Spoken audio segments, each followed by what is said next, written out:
प्रयागराज में कल्पवास करने की एक और पौराणिक मान्यता है। भगवान ब्रह्मा ने धरती पर पहला यज्ञ प्रयागराज में किया था। भगवान विष्णु यहाँ अक्षय वट के रूप में स्वयं विराजमान हैं। माघ महीने में सभी देवी देवता यहाँ निवास करने आते हैं। इसीलिए प्रयागराज को तीर्थराज और पुण्य की धरती कहा जाता है। अब सवाल उठता है कि इसे कल्पवास क्यों कहा जाता है। एक कल्प भगवान ब्रह्मा के एक दिन के बराबर होता है। मान्यता है कि माघ महीने में एक महीने का कल्पवास करने से ब्रह्मा जी के एक दिन के बराबर पुण्य मिलता है। यहाँ पर कुछ ऐसे लोग हैं जो एक महीने तक रहते हैं, पूजा पाठ करते हैं, दिन में बस एक बार भोजन करते हैं, जिनको कल्पवासी कहते हैं। जो एक महीने के लिए यहाँ पर रहते हैं, उनके पूरे नियम होते हैं। किस तरीके से कल्पवासी रहते हैं, उनकी क्या मान्यताएं हैं। इस वक्त हम प्रयागराज महाकुंभ में मौजूद हैं और ऐसे कुछ परिवार हमें मिले हैं। ये परिवार है और इस तरीके से जो टेंट है, इन टेंट के अंदर आके एक महीना यहाँ पर रहते हैं, पूजा पाठ करते हैं। किस तरीके से कल्पवासी रहते हैं, उनसे बात करते हैं। सर, क्या नाम है आपका? घनश्याम दुबे। घनश्याम जी कहाँ के रहने वाले हैं? मूलता सुल्तानपुर के हैं, रहते हैं रसूलाबाद, इलाहाबाद, प्रयागराज में। यहाँ पर कब से हैं आप?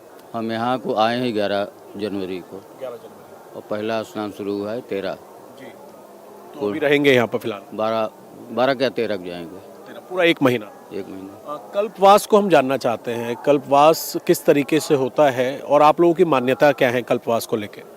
पौराणिक विधान है कि मकर संक्रांति के बाद जो है सारे देवता और सब आ जाते हैं और अपने जो भी हमने अच्छा बुरा किया है उसके मोक्ष के लिए यहाँ आते हैं एक महीना के लिए। एक महीना जब तक कुछ नियम संयम है यहाँ, थोड़ा अपने मोह माया दूर होकर के हम लोग यहाँ आते हैं। नियम क्या क्या होते हैं कल्पवास? नियम यही है कि 3 बार स्नान है। पहला स्नान यह है कि सूर्योदय पहले हो जाए तो अच्छा है, लेकिन भीड़ भाड़ में कहाँ हो पाता है। उसके बाद फिर जो यहाँ के तीर्थ पुरोहित हैं उनको दान दक्षिणा अन्न ये सब हम लोग देते हैं।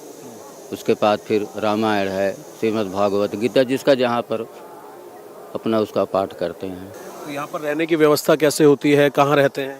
रहने की व्यवस्था है कि तीर्थ पुरोहित के सानिध्य में आते हैं, वो उनसे अपना एक रेंट है उनका, घटता बढ़ता रहता है। गीता जी, मैं देख रहा हूँ आपने जहाँ पर आप रह रहे हैं टेंट में, यहाँ पर उगाई है, तुलसी रखी हुई है, तुलसी माता और केले के पौधे हैं।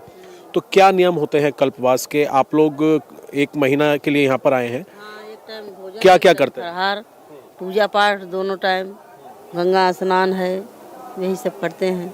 ठाकुर जी है, मंदिर बनाए हैं, अंदर भूमि सोना है जमीन में, यही सब है।